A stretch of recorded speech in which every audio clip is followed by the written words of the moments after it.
ഒരു മന്ത്രി ഒരു CIT നേതാവ് പറഞ്ഞത് പാട്ട കിലുക്കിയിട്ടുള്ള ആരോ സംഘടനകൾ നേതൃത്വം കൊടുക്കുന്ന പാട്ട കിലുക്കുന്ന പാർട്ടി അവരായി സമരം നടത്തുന്ന എൻ്റെ ഈ പാട്ടപിരിവ് നിങ്ങൾക്കല്ലേ, നിങ്ങളല്ലേ ഇവിടെ തുടങ്ങിയത്? പാട്ടപിരിവ് പാട്ടയിൽ നിറഞ്ഞപ്പം ബക്കറ്റാക്കിയതും ബക്കറ്റ് നിറഞ്ഞപ്പോൾ വലിയ ഡ്രമ്മ് കൊണ്ടുവന്നതും പിരിവിന് നിങ്ങളല്ലേ കേരളത്തിൽ? ഇനി നിങ്ങളെന്തിനാ അവരെ കുറ്റം പറയുന്നത്? ആ പാവപ്പെട്ട സ്ത്രീകൾ പൊരിവെയിലത്ത് കേരളത്തിൽ 26,000 വരുന്ന ആശാവർക്കർമാരുടെ പ്രതിനിധികൾ അവിടെ സമരം ചെയ്യുമ്പോൾ അവരെ പൂച്ചിച്ചു തള്ളുന്ന വൃത്തികെട്ട ഗവൺമെൻറ്, കമ്മ്യൂണിസ്റ്റുകാരൻ്റെ ഗവൺമെൻറ്, തൊഴിലാളി വർഗത്തിൻ്റെ ഗവൺമെൻറ് തൊഴിലാളികളെ ആക്ഷേപിക്കുക. പ്രിയപ്പെട്ടവരെ, നാം മനസ്സിലാക്കണം, എല്ലാത്തിനും തൊട്ടതിനും പിടിച്ചതിനും കേന്ദ്ര ഗവൺമെൻറ്റിനെ കുറ്റം പറഞ്ഞ് അങ്ങനെ രക്ഷപ്പെട്ട് കളയാമെന്നൊന്നും നിങ്ങൾ ധരിക്കണ്ട. ഇവിടം വരെ എത്തുമെന്നാണ് ഞങ്ങൾ നോക്കിയത്. നിങ്ങളെവിടം വരെ പോകും?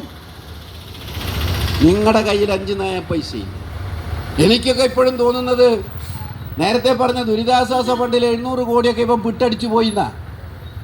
മൂങ്ങ പോലത്തെ ഒരുത്തനെ, കോൺഗ്രസിൽ നിന്ന് വന്ന ഒരുത്തനെ ഒരു തോമസ് മാഷെ ഡൽഹിയിൽ കൊണ്ട് ഇരുത്തിയിട്ടുണ്ട്. ആകെ ശമ്പളം 4 ലക്ഷം. ഒരു വെയിലത്ത് നടക്കുന്ന ആശാവർക്കർമാർക്ക് 200 ചില്ലാനോ. എല്ലാ സ്ഥലത്തും PSC മെമ്പർമാരുണ്ട്. 24 കോടി ജനങ്ങളുള്ള UPയിൽ ആകെ 6 പേരാണ് PSC മെമ്പർമാർ. എന്നാൽ 3.5 കോടി ജനങ്ങളുള്ള കേരളത്തിൽ 24 പേര്. അവൻ്റെ ശമ്പളം ഇരട്ടിയാക്കി.